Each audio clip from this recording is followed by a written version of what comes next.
Okay, so I'm going to try to fix my Jason Yokoyama video. The previous one, the music was too loud and couldn't really hear everything, or at least some people were saying that. So Jason Yokoyama was indicted with Delia Miske, and he is the first person that the FBI has basically said he was involved in the murder of Jonathan Frazier.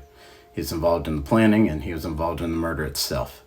Now, the FBI says they have witnesses that, two of them that will corroborate that story. That could be Dehan Moon and Lance Bermudez, who he enlisted to destroy the vehicle that was used in the kidnapping after the fact. And they've already confessed to that.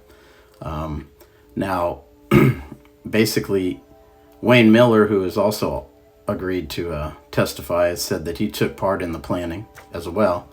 And they have a witness who said that he met with Yokoyama and Miske at a Honolulu restaurant, and that Yokoyama had purchased a white Toyota Sienna off of Craigslist, and also a folding fish bag, a large folding fish bag, which would be used to transport the remains of Johnny Frazier after the fact. And he put that in Mike Miske's trunk, and that was with the knowledge that it would be used.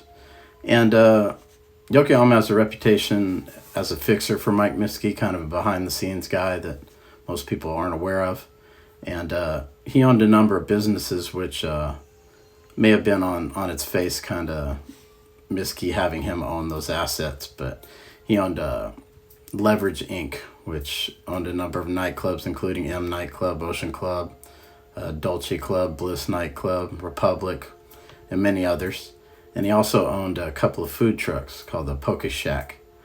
And he was also involved with a group called Hawaii Partners LLC with Mike Miske and a guy named Richard Aki. So maybe that might be a name to look for in the future if the feds continue to indict people, because, you know, anybody that's around him seems to be getting tied up in this. And basically,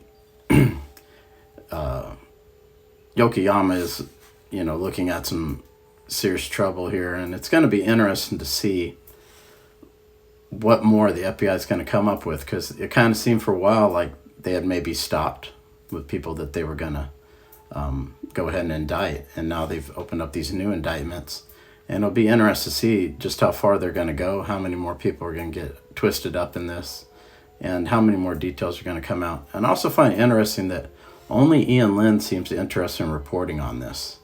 I don't understand why that is. You would think other news outlets would be doing it, but he's the only one doing it, so that's a little weird.